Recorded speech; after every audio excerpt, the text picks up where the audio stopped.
All right. We're in here. Okay, Victor. After I'm not even gonna. How let's start with this. How Mhm. worried were you? I don't want to do this. It's too early. What was your mindset after game one? Because I always want to really know what everybody's thinking around summer league time, where these Mhm. prospects kind of get started. I didn't want to overreact. Obviously, that's what we were thinking was don't overreact to anything at all. It's not worth overreacting, obviously, given how he's playing right now. But what was Yeah. your mindset after game one with Wemby? I didn't want to overreact and be like, some ignorant people online that were like, he's a bust already. Like, I think at that point you're just trolling because how can you tell after just one game? I'm pretty sure he was nervous. I'm pretty sure like he was the number one pick, most number one picks. They have some type of nerve. It's some probably worse than others, but I wasn't too worried after his performance, even though it was kind of pedestrian. He did have like 4 or 5 blocks, right? Yeah. So yeah, he had some bright spots in his debut. So I wasn't just like, oh, he didn't play well at all. He definitely had some bright spots in that performance in his Yeah. debut. And that's what I think this summer league thing is about for him, right? Like I think the biggest thing that popped off the charts for me for that first game was how much offense they didn't run. Like the sets they were running were horrible. Like even down to tonight, you don't expect anybody to run any advanced offense in a summer league game. Obviously, you're not getting coached by your actual head coach or whatever the case may be. So he didn't look like he was in the best position. Even in that first quarter of this previous game that he played tonight where he almost had 30, he didn't look like he was in the best positions or whatever, kind of looked like he didn't know where he was at. He even said that after game one. He was like, I didn't really know what I was doing out there. And you could see it. So that's why I'm not overreacting to anything, because if you're a big guy, it's all about positioning. You don't have as much ball control as a guard. You don't like you have less control of where you get the ball. You're sitting there waiting for your guard to make, to find you and everything. In San Antonio, their summer league team doesn't even have a real point guard right now. You know what I mean? So I think that was the biggest issue there, was how, like, is he going to get set up and is he going to get the best shots possible? And, early on, it didn't look like that. And I think that's where the struggling was coming from. But then you look at it a little bit later with the rest of this game. And then once he started getting in rhythm and once he started getting to his spots, obviously he ended up doing what he was able to do. So that was good. I think it was just about him getting to his spots. And that's just what it came down to. Yeah, he is. Victor is such. I told you this. I think I told you this on Friday night or whatever. I said Victor is such a talent. It's kind of hard to fit him into the offense because he can do so many things good. Like, for example, even though he didn't have a good game Friday, but he had a good game today. He has some point guard skills, bro. Like, that's kind of the crazy thing. Like, I saw him dribble the ball down, do a no look left hand pass. Like, that's some point guard stuff. That's some Chris Paul kind of Steph Curry. Like, he has genuine point guard skills. So he has a lot of talent, and it's going to be kind of difficult, but he has the right coach in Greg Popovich to kind of figure it out. But he has so much talent, sometimes you won't know what to do with it. Yeah. And I think, like you said, that's the biggest thing, is how do you use them, right? Like, do you just put him in pick and pops in there? Like, it was a big mix up today. Like, sometimes they were letting him bring the ball up court and kind of do his thing.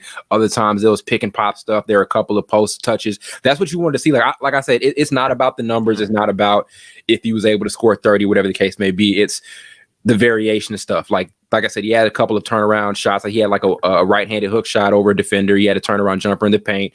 Then he had the step back. That was like his first field goal of the game. Then the tough finish around the basket and all that stuff. Then an off the catch three. So like I said, you just got to see that variety in his offensive game. And that's what this is all about. And the defense. Like Carl, you said it when you were projected the stat line in the chat. You said you could see him averaging like 3 or 4 blocks a game. It's going to be tough shooting over him. Like, there are a couple of guards. I think the biggest worrying point about him defensively is the pick and roll defense and the switch defense. There are a couple of times where he was switched on to somebody on the perimeter, and it's a summer league, right? These aren't all-star guards, but a couple of them, after getting guarded by him a few times out there on the perimeter, were like, I'm not going to shoot this over him. So you can kind of see that impact he made all around. So it's less about the stats and more about the different ways you can use them, like you just said. Yeah. I don't know. This dude was 3 or 4 feet like behind the 3-point line that somebody else is about to shoot, and he still blocked the shot. That's crazy to me. He would be bagging off of him, and then he'll lunge at you at the last minute and still block the shot, or at least get it tipped or whatever. So I can definitely see him, even though these are summer league players and they obviously aren't as good as the pro players. I can definitely see him averaging 3 or 4 blocks. Yeah. Blake, what was after that first game? And like I said, struggled, but I think it was less about him and more about just positioning. What was your mindset after game one, and then coming into this one? I think after game one, especially like when we were watching some of the things we talked about, I know Carl mentioned it earlier, but the team he's playing with, like, this isn't like I wouldn't say legit team, but it doesn't have a true point guard. Yep. So he's not going to get a lot of those looks that he would he's probably going to get in a regular season, which kind of contributed to how he looked in the first game.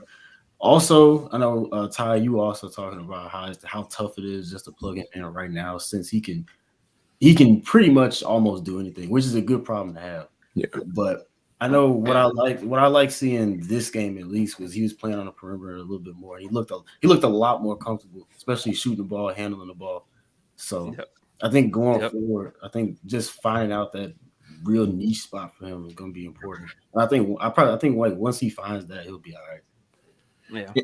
Carl, you mentioned it too. You say it's a lot. These guys are human, right? The nerves. Like, the other thing about what people were saying about him coming in is if he ends up becoming Anthony Davis or Kevin Durant, then that's a disappointment. Like, if someone's saying that about you as a player, and like, again, some of these expectations may be too unrealistic, and then we can get into the conversation of, there's an interesting conversation you can get out of this, but I really think you can hype a guy up if he's a top prospect like this, obviously 7'3" with guard skills and everything, but there's a limit to it, right? Like some of the stuff people are saying, to expect a guy to, if you're not the greatest player of all time, then your career is a disappointment, I think is ridiculous. And so, like I said, the amount of pressure on him it's LeBron-like. Like Zion had a lot of pressure, but Zion wasn't hearing stuff like, if you end up being like Kevin Durant or Anthony Davis, your career is a disappointment. Like, both of those guys are champions, superstar players. You know what I mean? Like, you're saying that people are saying that's your floor. So like, again, a lot of it's nerves. You can see it. There were a couple of there's an air ball 3 he had. Like, a lot of it just came down to nerves. You know, like I said, you're talking about a guy who's 19, 20. Isn't he? What is he, 19 or 20 or something like that? No, he's definitely not any older than 20. So Yeah, and all that pressure on him, like everything's not gonna look pretty in the summer league. But as long as he's showing those flashes, and he showed more than just flashes today, but as long as he's showing those flashes from a general standpoint, that's all you want to know. And so once he gets back under Greg Popovich and actually gets an offense running for him and everything, and gets around a real point guard like Trey Jones, who's still developing and all of that, once he's in that situation, everything's going to look a lot better, and it's going to come, together. Maybe not even just his first year, but like I said, things are going to look a lot better than what we've seen already, and things are already looking pretty good. Yeah. So He is 19. He's going to start the season as a 19-year-old. He's not going to turn 20 until January 4th or whatever. So he's going to be a teenager, basically playing half the season. He's going to be a teenager. That's crazy, and he kind of showed some bright spots in the game he had today. Like, I think another thing that people forget, he is like 19. You're 20, right. so, but he's 19, but he's still a teenager by technical terms. Yeah. This is a teenager. Yeah. So we were putting all this pressure on. So that's why people compare it to LeBron, because we never seen anything, the hyper surround a player like this at that age. So, but he definitely, I think my personal opinion, I think he's going to live up to it, because it's so many things that I can see that he does well. Like, even before the summer league, I knew he had a little bit of point guard skills, but I'm gonna go back to this. He has, like, I feel like he can legit, I told you this on Friday, I was like, he can legit play every position except the one. I honestly believe that. And maybe one day he can run the one. And maybe one day he can play the one, because like I said, I didn't know his point guard skills was on his level. The way he was, especially in that first game, we didn't really see a lot of it, but the way he was handling that ball, I know one possession, he got down into the paint, threw a little no-look show pass to this dude Cutting. The way he can pass and handle the ball, I wouldn't put it past Popovich to at least try. A 7'4" point guard is a beautiful thing. Oh yeah. And I texted y'all this too. Even if year one doesn't look great, I don't care, because like I said, this is why it's not good to overreact, because guys are going to this whole Spurs thing right now. Everything is a project. Everything is about development. Popovich signed for another 5 years because he knew it was going to be a process. So even if it's not figured out after year one, like we're talking about people overhyping summer league stuff, I think people overhype the rookie season. I don't even call a guy a bust after year two. You know what I'm saying? Because even that, there's so much to learn through, and there's so much to work through. So like I said, my thing with him is, as long as he's continuing to show those flashes, that's what you need. Sometimes it may not all come together until maybe year 3 or year 4. I don't mean you can't be a great player. I'm going to use an example. And Carl, you're not going to like this. But I know you're going to use. And it's not, they're not on the same. They're not the same player at all, right? But they're both highly touted prospects, or whatever the case may be, both looked at as the next saviors for their franchise. Lonzo Ball. Like, his first 2 or 3 years, he didn't do anything but show great flashes and everything like that. And he didn't get it. He didn't really put it all together until the Chicago Bulls thing. And still, he's still polishing that off, and he's hurt. But sometimes that whole process can take a few years. And as fans, we got to be patient through that. It may not be 2 years and he's got it all figured out. Yeah. Well, I'll say with Lonzo, they kind of, I wouldn't say overhyped, but they placed too much hype on him. True. In the beginning. Yeah. So that's kind of like, And they put a target on his. They put a target on his back around the league too. Like a target on that dude back, which isn't fair on his point because he's honestly even going college, but in those first couple of years in LA, he was a decent player. He wasn't as bad as people made him out to be. It was some of the circumstances. I'm not gonna get into, but some of the circumstances around that was kind of. Even there were a lot of monkey wrenches thrown in his developmental path. So like year 2, you're playing with LeBron, so you're kind of like, okay, all that playmaking shit you were doing before, you can, you know what I mean? You got to share it now. You know what I mean? I think that was the worst. That was the worst thing that happened to that.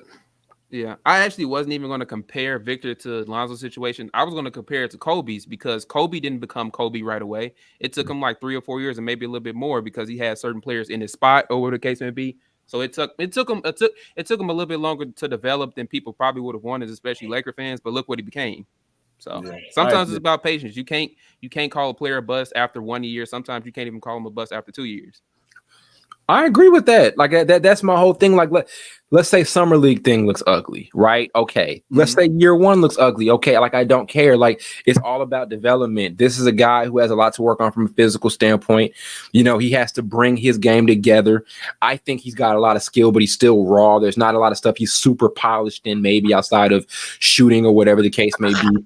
It's gonna take a minute for him to put that stuff together. So, like I said, even if year 1 doesn't go well, who cares? That don't mean this dude still can't get it. But what fans are gonna do is, you know how they're gonna be. I can't even. What they gonna do? I don't even know what I was gonna say. You know, I think they're gonna be like, oh, the NBA for a while. You kind of learn that fans are 3 things: they ignorant, they impatient, and they like to complain about everything. I thought you were gonna have another eye on that third one. You said ignorant, boy. If you'd have threw that, I should have. Yeah, no, I would have just said ignorant, and ignorant because that's like the main thing. Yeah, and I am happy that a good amount of what I saw on NBA social media there was. I mean, like Carl said earlier, if you was criticizing him and saying he's a bust after 1 game, you're clearly a troll. Like I saw enough of, you know, it's 1 game, chill out. Like I saw a good amount of that. So I'm glad that's where we are because a few years back, it was bad. Like if some first pick or whatever the case may be, God forbid, he only scored like 15 points. Everybody's like, he ain't shit, all of this stuff. So, you know, so it's going to be interesting. But today was really cool because you got to see what he did in a system where he was just kind of just out there. And they're like, all right, let's figure stuff out. There was no real offense run. Blake just said it. There was no real point guard. Malachi Branham, who I'm a big fan of, was chucking up a bunch of shots. You know what I mean? And doing a bunch of who knows what. Yeah. When he gets under that pop system, which is a championship winning system that brought him 4 championships, right? Or I think I maybe 5, right? Like that. This is arguably the greatest head coach in the history of basketball that you're playing under. And so there's another point there about Wemby is, has there ever been a number 1 overall pick drafted into a better situation than him? I don't think so. To be honest with you, I really don't think so. I think that system with the coaching, that culture that's in place. And they already, I know we talked about this thing like 1 or 2 episodes. Well, the night he got drafted, we talked about this. San Antonio, honestly, with the addition of him, they have a really good team. They're a very young team, but it's still a pretty quality team. Yeah. So I think if you combine those 3 things together, I can't really think of nobody else that's really had that good coaching, that good team around them, and that good like structure. Yeah. Like, honestly, not in the last like 10, 15 years. I mean, I can't really think of nobody. Yeah, probably not because Greg Popovich is arguably the best coach of all time. So have most of the, I guess, the best coaches in the league or best coaches in NBA history got a number 1 pick. It's probably not a lot of them that have. Yeah, not a ton. Actually, I think probably Greg Popovich has got the best players in the draft. Yeah, and in his terms of being one of the best coaches of all time and getting the best players through the draft, I feel like they know how to scout over there. They know how to scout. They do. They really do. I'm excited. Like I said, today you got to kind of see a lot of great stuff. The 3-point shot. When the nerves go away and when he gets in a real offensive system, right, everything's going to look a lot better. You know, I think the one thing I'm only worried about, it's not even like off the charts, like crazy or anything like that. But the one thing I'm worried about is he going to struggle with physicality? Right. Again, some of that could have been nerves, but there are a couple of times where he, got a rebound, ball slipped out of his hands. He got boxed out pretty easily. Can he get his touches against those more physical defenders? We kind of talked about that a little while ago, where we've seen those shorter, stouter guys get put on those taller dudes and kind of have their way sometimes.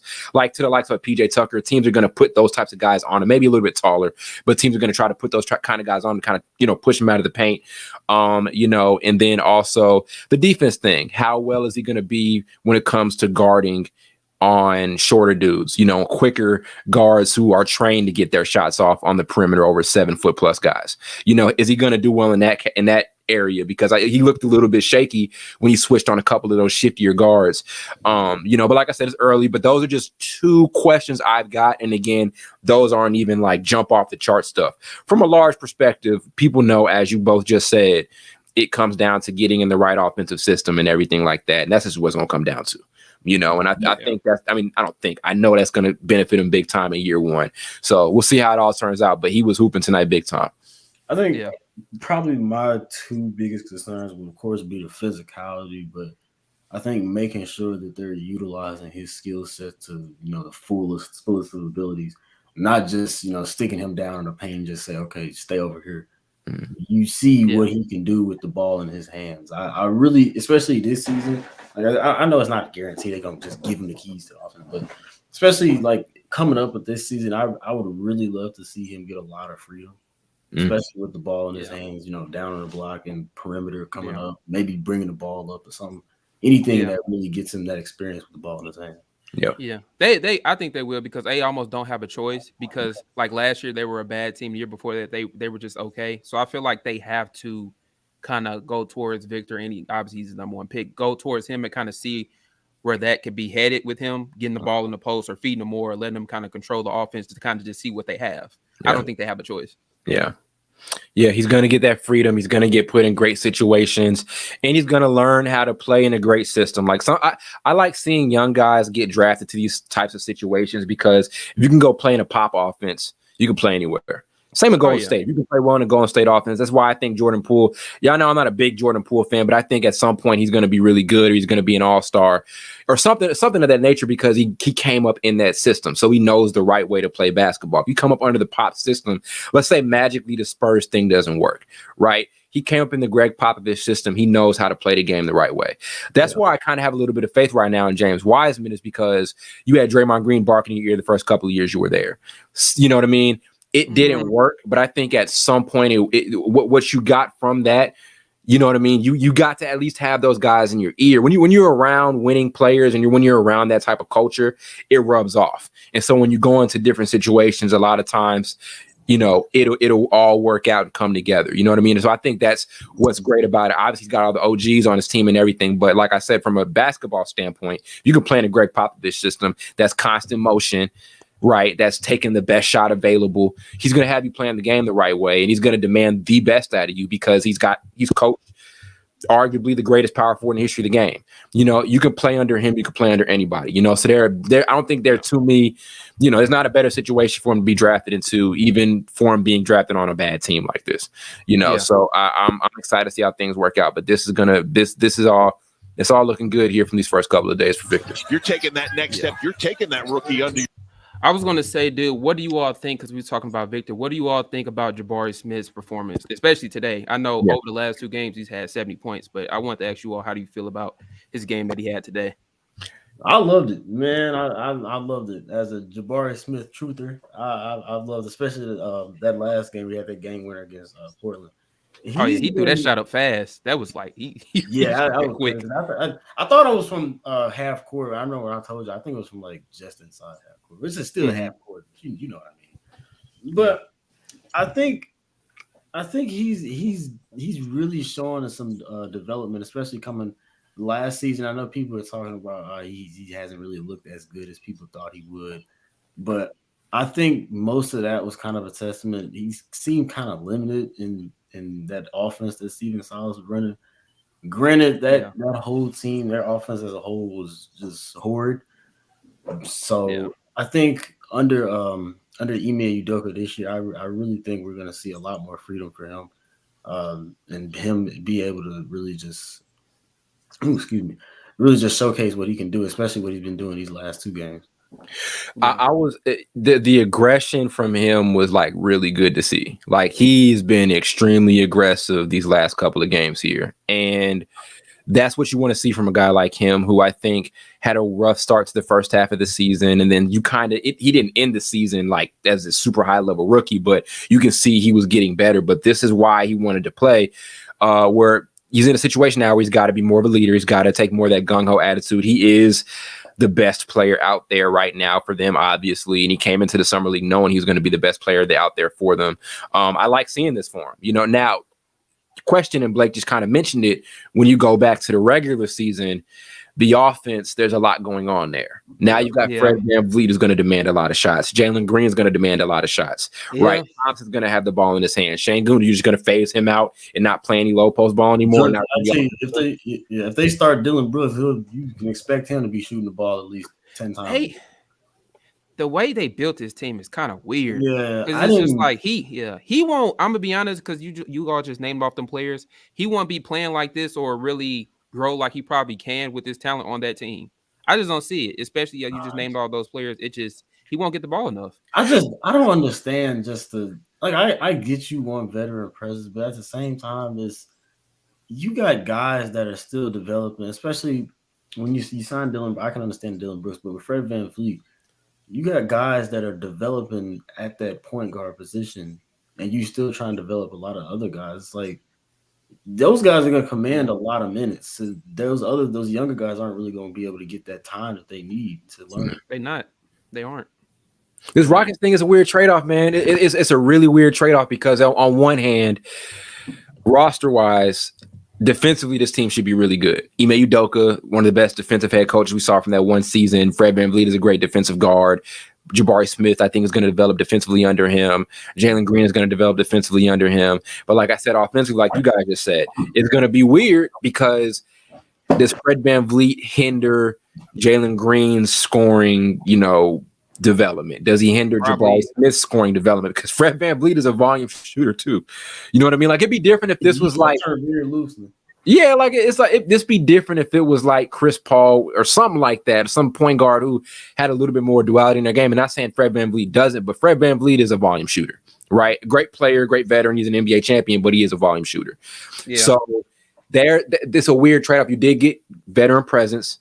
You did get better defensively. Ime Udoka was the best head coach you can have here on this team.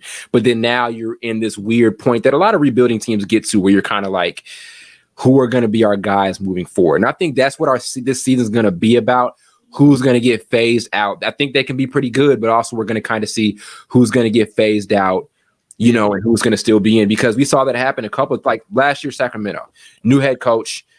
Who's the guy that gets phased out of that offense and doesn't even really play anymore? Rashawn Holmes, right? Like we don't even see, he didn't even play anymore. He was a great player, right? But just got phased out of the offense. So I think that's what it's going to be. I think this team could be good, but I think this could be the year we figure out if KPJ is still going to be a part of this thing, which he isn't. Yeah. You know what I mean? At least not as a point guard, dude. They need to no. Yeah. That experiment or whatever that is, they need to throw that by the wayside. It's dead. Yeah, I think they'll figure it out, but I just think they're going to have to get rid of some of them young players they either drafted or just picked up in free agency a couple years ago. But you're going to see some players not be on that team, not this upcoming season, but next season, because there's no way that's going to work. Yeah. And like I said, it's something that happened with every team, where you're rebuilding and you figure out what pieces you're going to hold. Like Orlando's going to be in that situation in a few years where they're like, okay, a couple of you guys are getting phased the hell out. I think Cole Anthony is the first guy out. There may be a few others. I think Cole Anthony, bro. Honestly, Either Suggs or Anthony.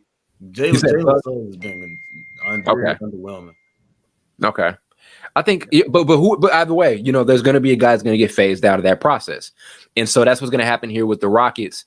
And there could be, for the Jabari Smith thing we talked about, what if Jabari Smith gets, Ime Udoka decides to say, hey, we're going to emphasize you a lot more than, KPJ, or maybe we're going to try to get you set up a little bit more. We'll have Fred VanVleet take less shot, whatever. He may figure something out to get Jabari Smith, to make sure that Jabari Smith, is able to develop. So maybe he can figure that out, but it's a weird trade-off because, like I said, you have a lot of volume shooters in that team together. At the same time, they got better defensively. They got that veteran presence that they needed. I still think this team had the most productive, or one of the 3 most productive off seasons so far. It'll be interesting to see how those pieces fit, but with what they got, I'd be surprised they're not good, and I don't think, largely, I'm just worried from a young guy's perspective. It's about Jalen Green and Jabari Smith. I don't think the Van Vliet thing is enough to push them to the side, but we'll see. Because I know you were worried about that, Carl. We'll see. We'll see how that turns out. This is never a great thing, especially in basketball. You have 2 players on your team. Jalen Green, he's shown some, some great things that he can be a potentially great young scorer in the league, but he's a volume shooter as well. Yeah. You're gonna have Fred VanVleet, who's a volume shooter, and Jalen Green. I don't know how that's gonna work.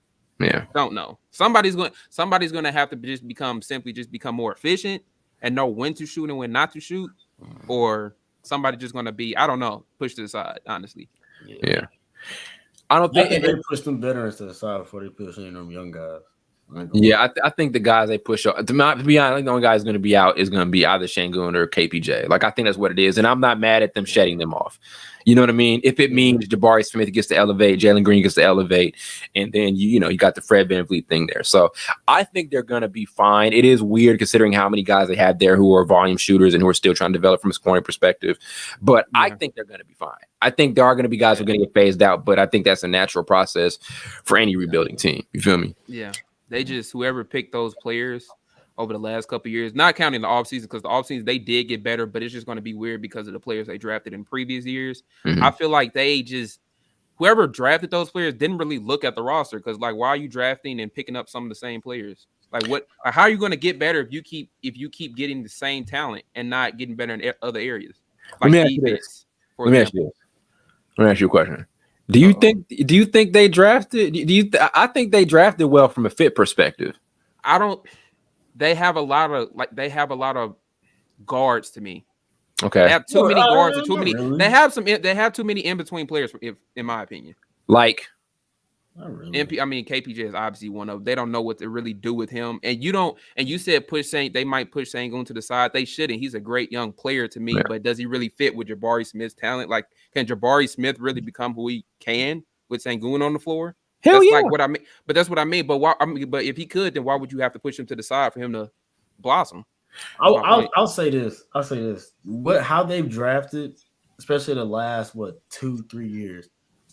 I think they've done a great job drafting for fit, especially that draft. I think, what was it, the year after Harden left, or the second year? Yeah, after I think Harden so. Left. They got But when you talk about some of the guys they've drafted, I think they've drafted a good core. Yeah, Carl, when you say they don't know what to do with KPJ, they know what to do with him. They just don't want to admit that they know what to do with him. They know this point guard stuff ain't gonna work. Why would they try to do him at point guard though? I mean, like, it was a small experiment. Remember, they traded for him. Like, they went and got a really small deal. It was kind of like I don't look that deep into it because it was kind of like a fucking thing. Like, all right, let's see what we can do here. Oh, no, it was a little. They barely lost anything. Yeah, so it's not that. But I'm just saying, like, you've never seen him really play point guard well. Or you never really seen him do that. It's hard for a lot of people just to convert into point guard just like that. Like, it's highly unlikely that they'll just succeed at that, especially when they just changed it at the pro level. Like, they didn't play in a high school that much or college. That's hard. So yeah, I think he'll be out. But I think from a draft perspective, what they've done over the last couple of years has been great. I think Smith is a good fit next to Jalen Green because I think he's a dude who can be that stretch forward type of guy. We can come off the catch, and when you need him to, in those like non-Jalen Green minutes, he can still create. I think he can create enough looks for himself to where he's not taking up too much time on the shot clock. And I think that complements a player like Jalen Green, who's a little more herky-jerky and needs a couple more dribble moves. Yeah. And then the Cam Whitmore thing, that's a catch-and-shoot guy.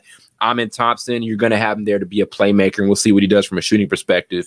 I think they've drafted, and then Şengün's there to pretty much be a big guy who you can throw the ball down to, on that, that playmaker from like the high post or something. I think from a draft perspective, they've done well.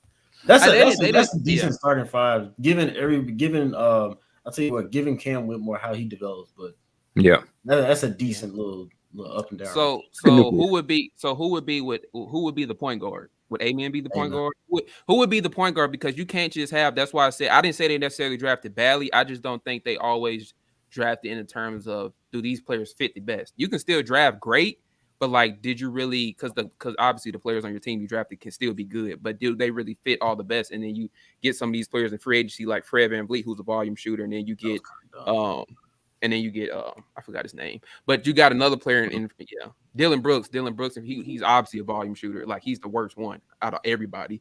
But it's just like who's going to be the point guard? Because you just can't have a bunch of shooters on the team. Fred VanVleet. He's not a great. I mean, they don't really have too much of a choice. I think Amon is like the only true point guard on the team. Yeah, I mean, they have two good options. Like Fred VanVleet. Solid. He's solid. Yeah, Fred VanVleet. Fred VanVleet's still a championship player, right? He's a volume shooter. He's still a championship player, and he was pretty much Toronto's point guard. He's not excellent as far as the playmaking goes, but he's good enough. He's all right. And then Thompson, if that doesn't work, then he's going to be your point because they're going to develop him into a point guard. I really think from a fit perspective, they drafted very well. I don't think they drafted two guys that I'm like Orlando drafted some dudes that don't fit, but I think we'll see. It's going to have to be a wait and see thing for me with the Rockets because I'm not too high on them, but I'm not too low. But you have to show me. Yeah, I always felt that the Rockets they just needed that one point guard just to be able to play make for everybody, and I feel like going to get Amen was probably the right or Amen, however you say it, was probably the right deal. Somebody's going to have to go to on that team. It'll be KPJ. That's my whole point, basically.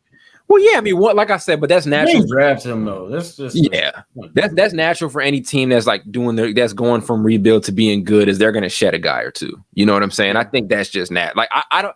The VanVleet thing was weird, but at the end of the day, if I look at this starting lineup, it's Fred VanVleet, right? I guess Dylan Brooks, Jabari Smith. I don't like Dylan Brooks. Yeah, if he can get his three ball up and not be stupid, then I think it works. But he hasn't shown that he hasn't shown the last couple of years that he can be dependable. My problem with them picking up Dylan Brooks is that they paid him too much. He's making $20 million. That's the only mistake I think they made this offseason was paying him. I'm not saying that getting him was necessarily a mistake. Paying him $20 million for a player that fouls a lot, he fouls a ton, isn't a great 3-point shooter. Like he's not even decent like he used to be when he came into the league. Like he doesn't do a lot. He doesn't do enough things well for you to be paying him over $20 million, in my opinion. That's the only fuck up. That's true. Yeah. But then again, like I said, maybe that could be a thing where you're like, hey, you're here for a year. You're under a really good defensive head coach who's not going to sit there and let you do dumb shit all game like Taylor Jenkins would, right? That makes a huge difference, bro. It does. That makes a huge difference. And you give us a good year. You play some defense, give us a good year and a half. Then if you piss us off a year or two, we just trade your ass. That's 20 mil. You play. That's same thing. I wouldn't say same thing with VanVleet, but they got an option on that second year. Yeah, this is trial year. If you don't do good this year, you going somewhere else, buddy. Yeah, and like I said, maybe he puts up big numbers. Shanghai. Right. But like I said, sometimes you got to get these guys these big contracts, and then they'll be like, "Hey, we've got this guy over here," and you can go. Like, remember the Lakers extended Kyle Kuzma? Oh, I knew he wasn't gonna make it through that. You know what I'm saying? Like they extended him to trade him, basically. Like I thought that's what Philly was gonna do with Tobias Harris, and they should do it now. But again, I think that was a situation where you give a guy that money. I think they know he may not be a part of their long-term plans. I don't know. We'll see how that works out. But this team, I think if you have a starting lineup of maybe Fred VanVleet, Dylan Brooks, Jalen Green, Jabari Smith, and maybe Alperen Sengun, they're spacing. There's a lot of defensive upside in that starting lineup. Your bench is Tari Eason. There's maybe KPJ is gonna come off the bench if he's even in the rotation. It's still whatever the case may be. That's a decent starting five. Yeah. You know what I mean? And it's a major step up from last year. There's more experience. There's way more defense in your starting five. And you got a hell of a head coach in Ime Udoka who doesn't take shit from young players. He knows how to manage young players, but he ain't gonna take no shit from nobody. I think that's a major step up. They have an A+ offseason to me. Yeah, we'll have to see what they turn into because last year you all thought they were going to be good, but I'll give you this: they didn't have this many offseason improvements, and they didn't have Ime Udoka as the head coach. Yeah, so I'll give you that. That's why I might think differently of the Rockets this year. But I think they better. I feel like they better make at least the play in. In my opinion, they can make a push for it, especially with these a little bit of that veteran presence they got.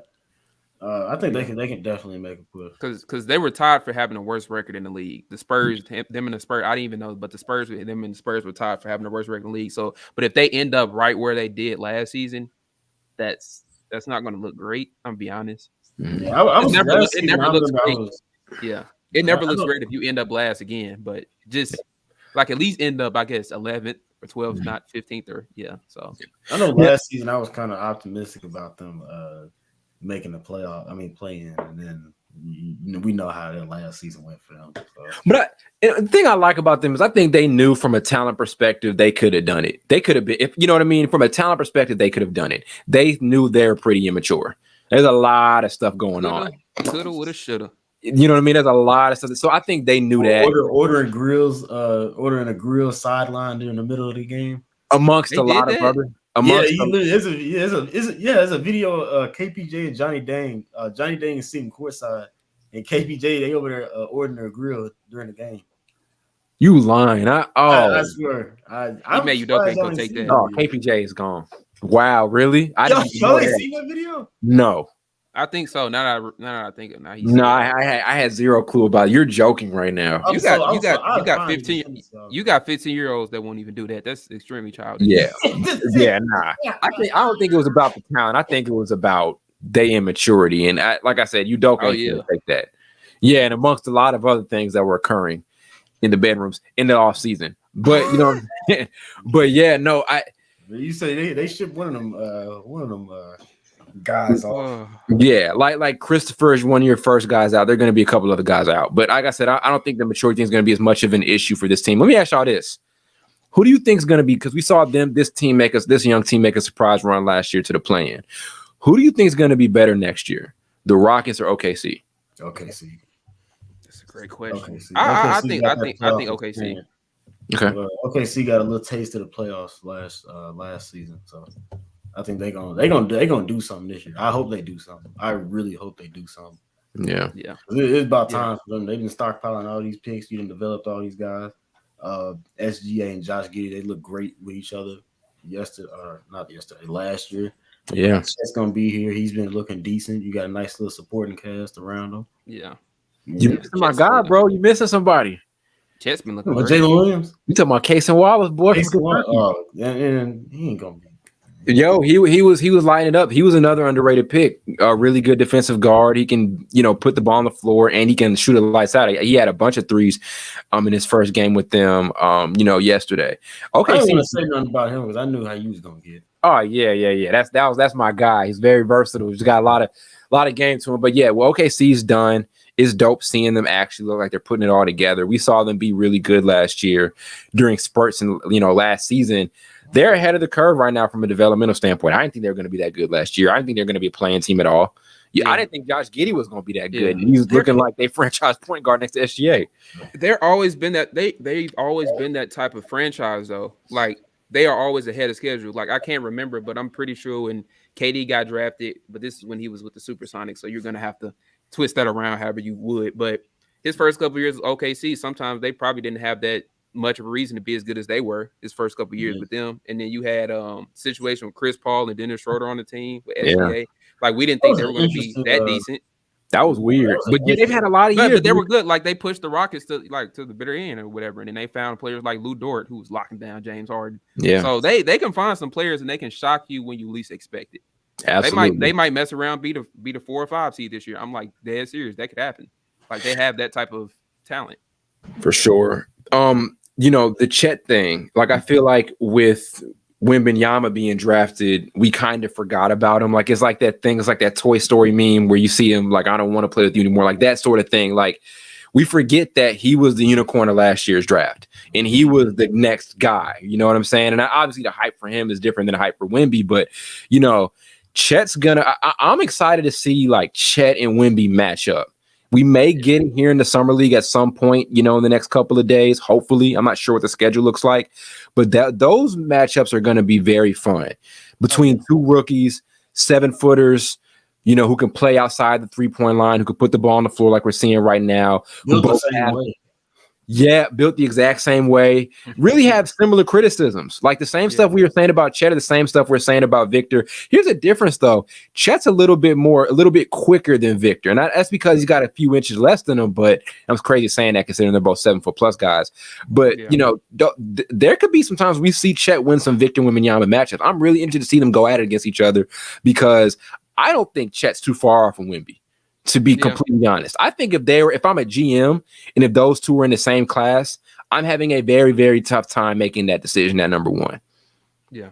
Yeah, you could. But But I don't know. Really? You think so? Yeah, 100%. 100%. I think people would take. I think just off the strength, people would take Wemby just based off the size. I ain't gonna Yeah, I wouldn't have any, I don't know, trouble picking Victor over Chet. But Chet has shown some great agility, especially at his size. But like you said, Ty, he seems quicker because Chet is what, 7'2", 7'1", 7'2", somewhere around. Yeah, which is still unicorn shit. Like that's still unicorn, but Wemby is like Wemby is 2 or 3 inches taller than him. He's like 7'4", so it's like you have to understand, like you said, that's most likely he's not going to be able to move quicker than a dude that's 3 inches smaller than him. So it's just that is what it is. They got a lot of similarities too when you talk about. They really do. I wouldn't say with concern like with size and stuff like that, physicality. Yeah, we really look at it. They're kind of similar. Both the motherfuckers shouldn't be moving like that in the first place. That's the thing. Is like both of them. You know what I mean? That's why I had that tough decision because both of them. I mean, Wemby may have a couple inches on him, but both of them are not supposed to be doing this. You know what I'm saying? Like they have no business doing it. Chet's put a couple of pounds on too. You can tell. You know, I think he put about. I'm be honest, I can't tell. He put about, what is it, 10 or 12? That's what it said, 10 or 12. 10 little light 10 pounds. 10. He put 10 pounds of muscle on. I'm be honest, I can't tell. He went from 195 to the 200s. You said he needed to get over 200 by a second year. He need to. Let's be honest. 200 is not heavy. He needs to be probably 200. Like if you 7 feet tall and you barely 200 pounds, that's not great. But if it doesn't bother him on the basketball court, it don't matter. He's 6'10" or 180. Yeah, let's see. Boys need to eat more or something, but they can figure that out. You can gain, these athletes can gain muscle pretty fast, so it's not that worrisome. Yeah, though, I'm excited to see the Chet and Victor Wembanyama matchups because I literally think they're the same player. Like Victor is a little more, Victor's more athletic than him. I think he's better just straight up around the basket because of his size. But I don't think I don't care what nobody. If them dudes were in the same class as a GM, if I'm picking number one, I'd have a tough time picking between those two guys. I thought you was about to say you would pick Chet. I'm not picking Chet. I'm sorry. I said I'd have a tough time. I wouldn't. I don't think. I mean, just off of upside, but I don't think Victor's just straight up a better player than Chet right now. Like both of them. You have to tell me if you're. Yeah, I was about to say, can you see Chet having any point guard skills? No. At some point, yeah. Me personally, I'm not saying you're wrong and saying it's close because it is, but me personally, I'm just explaining why I wouldn't do it. That's all. Yeah, I mean, also too, that also depends on who's running the system. He's not going to do it here in OKC where they've got two guards. You know, Wemby's going to have more of an opportunity. So it depends on where he gets drafted to. If you ask Chet to bring the ball up court, he can do it. He's done it a bunch of times. Like my thing is, we can't forget that we just had a unicorn the year before. Yeah. You feel me? Like this year, obviously Wemby is what he is, but we just had a guy like this where the scouting report is very, very similar. You know what I mean? With Chet. I will say, I don't think Chet has Wemby's passing ability, kind of that. That's true. Yeah, he doesn't. Yeah, that goes along with point guard skills. Yeah, that's true. But that's very true. Yeah, well, you have to think they're actually going to be fighting out or battling for the Rookie of the Year award. Yeah, that's what I'm saying. That's why I put a poll up on that. Like, do y'all realize they're both rookies this year? We had two 7-footer plus guys.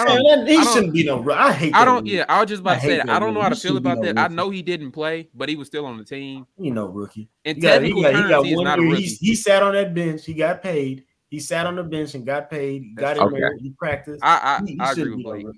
That was the same situation about him getting paid. Then yeah, that's true. That's the same situation with Ben Simmons and Donovan Mitchell. I remember that was a thing. So it's but from a contract standpoint, what you just said, Blake, makes a ton of sense. If he's getting paid, then hell yeah, you in the game right now. You traveling with the team, you get all them the team amenities. Yeah, but from a basketball standpoint, though, he didn't play an NBA game. He sniffed the floor. He stepped on it. He touched it. He sniffed. He know what. Hey, look. Put it like this. He know what the NBA arena look like, smell like, all that. Feel like he knows it. Shit, Victor's team was had that contract with the NBA to stream their games and all that stuff. So technically, Victor don't do that. NBA too. I'm just saying. No, but that's different though. Yeah, but no, I think, like I said, it's just crazy realizing that both of these guys could meet up. Or will meet up at some point this season, and both of these dudes are like these unicorn type of players. And I just don't want people to forget about Chet in the Victor hype because Chet was a guy who was considered number one overall, last year as well. You know what I'm saying? Paulo went number 1 overall, obviously, but Chet was in that conversation too. Yeah. You know, so yeah. Yeah, and you notice I don't hate on Chet anymore as much as I used to, because when the players get away from Gonzaga, that's when I stop hating them. It's just when they have that Gonzaga jersey on, I don't like them. Don't like anything about the university. Never have. But you get away from Gonzaga, I start to like you, and I start to appreciate the type of player you are. There's another school I didn't come to hate too, Duke. Gonzaga. I hate Duke too. Duke, yeah. No, I've always hated Duke for a reason. Chet. Yeah, he's around the right guys too. Like, he's done the Kevin Durant workouts. Like, you always like seeing these younger guys working out with these superstars. Like Scoot doing the Steph Curry workouts is dope. Like, you've seen him working out with Steph and everything like that. So that's why these guys are going to be great, is because they respect the OGs, the guys who are already in the game, and they're putting in his work with them. Chet's done the workouts with Kevin Durant. You can see it in his game. The handle got better too. If you watch him in the summer league, his handle got a lot better. You know, he's doing a lot more off the dribble. He had a really good move, like a step back into like a spin move in the paint. I think we posted something on it a few days ago, or whatever the case may be. Yeah. So we've seen a lot of growth in his game. Yeah, we just showed it. Yeah. Yep, we've seen a lot of growth in his game. Both of these dudes, and Victor and Chet, to me, are like more athletic and more skilled. Yao Ming's like, anytime I look at Victor, I see Yao Ming just more athletic and more skilled. Anytime I look at Chet, I kind of see Yao Ming with a mix of KD, and the same with Victor. Like, it's probably a mix of, and this is a weird mixture. I don't know if KD and Yao Ming have ever been put in a sentence together. That's what it is, though. But if you're an NBA historian, you could probably like those two, or probably what Chet and kind of Victor kind of are similar to. Yeah, no, that's what it is, pretty much. Yeah. Like KD mean. Yeah. It's gonna be cool seeing all of that. But I think this OKC team, you look at what they did without him last year. Now, and they were already pretty good defensively. There were points where they were pretty high on the defensive rating standpoint last season. Now you add Chet, who's a great rim protector, is the best, one of the best rim protectors in his rookie class. It's going to be even better for you defensively. Now you've got another option on the offensive end. You had Jalen Williams kind of have that surprising first season. As I said, Josh Giddey did what he did in his second year. He's your franchise point guard. That guy just knows how to play the game the right way. I don't know how the hell he does it, but he does it. SGA coming off of a 30-plus point per game season where he helped get that team to the play-in. So it was a legit 30-plus points per game. You know what I'm saying? Play-in, not playoffs. But it was all in a winning effort. You know what I'm saying? And cool. Cool. If you do that and you've got a team that's good, you know what I'm saying? Any 30 points a game in the NBA is legit. Fuck it. I don't really care. But yeah, no, I think this team is going to be really good. They may still be in play-in territory. My greatest fear for them is, and I know there are two different situations, but my greatest fear for them is they end up being like the Hornets, where they show a lot of promise one year, then they fuck off in the next couple of years. They won't, because the Hornets is what's the nicest way to put this? They're a bad franchise. Yeah. OKC is not a bad franchise. No, yeah.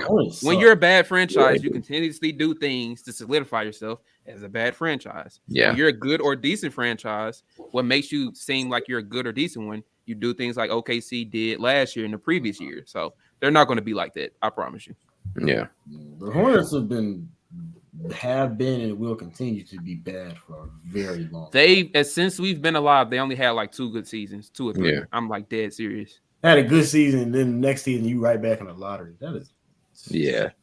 That's your boy MJ. It's the MJ effect. I mean, that ain't his fault. I don't know whose fault it is. They just need to. It's his fault. I don't know. It's definitely his fault. He can't pick talent. Speaking of which, I mean, Brandon Miller's been struggling. Like, how much stock are you guys put? Because I mean, I feel like his whole narrative from March Madness up to now has not been too good. Like, from a basketball perspective, he wasn't great in the tournament. The workouts weren't great. He still goes drafted number 2 overall, and then he kind of comes into the summer league and he's not playing all that well. Again, he's shown flashes, but how much stock are y'all putting into that at all? It's kind of the same thing with Wemby. If you look at the dudes he's playing with, I watched his second game, and there's a lot of wide open looks that he should be getting. He's just not getting. Some of it comes. I know some people are gonna say, "Oh, he's still shooting bad." He still got to take the shots, but a lot of it comes down to just like the system he's playing in, bro. It's just, I don't know. I feel like once we get into the actual regular season, we're gonna see something different. Because now it's a lot of just like individual play. So Yeah. I don't think that's the best, especially some of these rookies coming in that's not really used to like, I guess, individual plays. I know Alabama, they run like a really team oriented offense. So. It is true. You watch this summer league stuff, everybody trying to get theirs in. Like it's it's always been that because you got to understand these dudes are trying to make the team. Yeah, I know, they but want that $1 million contract. Hard to evaluate, dude. It really makes it hard to evaluate. Yeah, you don't necessarily want to look at summer games. I mean, I said summer games, summer league games as a fan and be like this and that. You don't want to overreact or to really anything because, like you said, it's a lot of bad basketball, a lot of one-on-one. Yeah. Nobody really cares to pass the ball, but I'm being honest, I wouldn't either because I'm trying to make the team. So Yeah. you have to keep that in mind. Yeah. Some of the stuff the Spurs were doing too. Like I'm watching, I'm like, y'all don't get a ball up. Y'all know when I'm watching Spurs time, I'm like, y'all know what we want to see. Like on Friday they were. They know. I told y'all on Friday they jealous. Yeah, I was like, y'all know what we want to see right now. Malachi Branham tonight, he over going 1 for 7. Malachi Branham was tripping today. They thinking I should have been the number 1 pick. That's what they're thinking. Yeah. Malachi Branham was rough to watch today, but yeah, no, I mean, think another one that I wanted to talk about too. Before we get off here was Jarris Walker.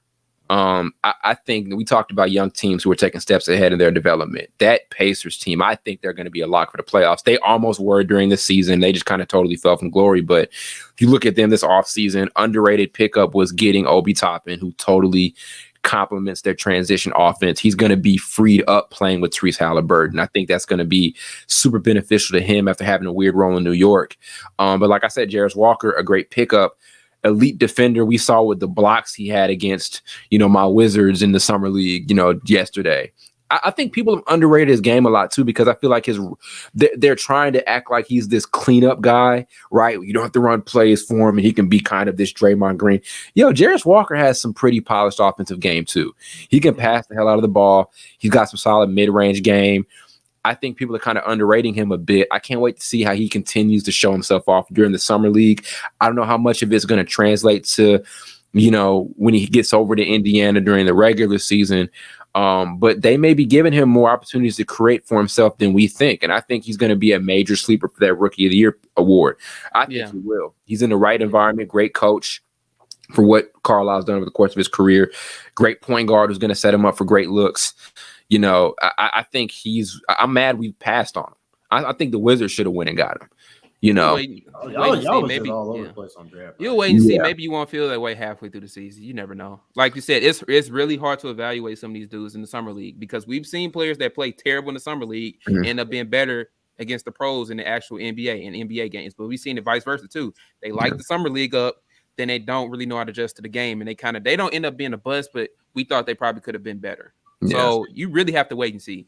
My issue with the Wizards, though, is this: if your whole thing is let's start from scratch, guess what they're doing is let's start from scratch and let's rebuild. I'm okay with that as a fan because it's just going to happen. There was nothing that was going to come out of Bradley Beal and Porzingis.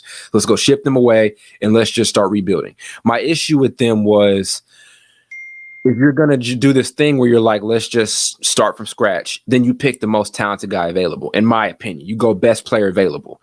You go get a project. I like Bilal Coulibaly's game a lot. I think I totally said that wrong, but I like his game. I think he got upside, but he's not better than Jarris Walker. It'd be different if Jarris Walker was like 22, 23 years old. He's the same age as him. And he's a slightly worse defender, but he's a hell of a lot better of an offensive player than him. There's not something he does better. He's not something Bilal does better than Jarris Walker. So I was mad we passed on. I'm like, yo, go get the best guy available. That's what pissed me off about him is you have an 8th pick, 7th pick, or whatever they had. You shipped all these big contracts away, and the best you can say was, oh, we're going to get Jordan Poole, we're going to re-sign Kuzma, and we're going to go draft a project. Like, what the heck? That's what pissed me off. He can be good, and I hope he is, but I ain't drafting no project, no guy who I hope is going to be good over a dude who I think is way further along offensively.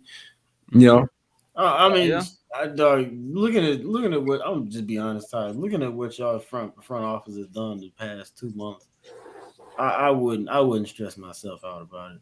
They continue to show that they're not competent, and I don't think you should. They don't deserve your fandom. I'll be honest. They don't deserve that team. Yeah. Well, they not because they go move to Virginia most likely. I think so. Yeah. Is that crazy? As long as we've been talking about What is the in Wizards, we're like, Virginia? oh, they should move that team, and then we get reports they thinking about moving it to Ain't Virginia. nothing in Virginia but light poles and. They got a nice beach. Wizards will be there soon. I'm just playing. Virginia got a nice shout out to Virginia. Yeah, but yeah, no, I just like I said, my problem is this is what you're gonna do. I think you could have started your rebuild off better. So we'll see what happens. But we said I've not been happy about our draft picks. Now there's some good stuff. Johnny Davis was good in game 1 in the summer league. I saw that, Blake. Patrick Baldwin is here.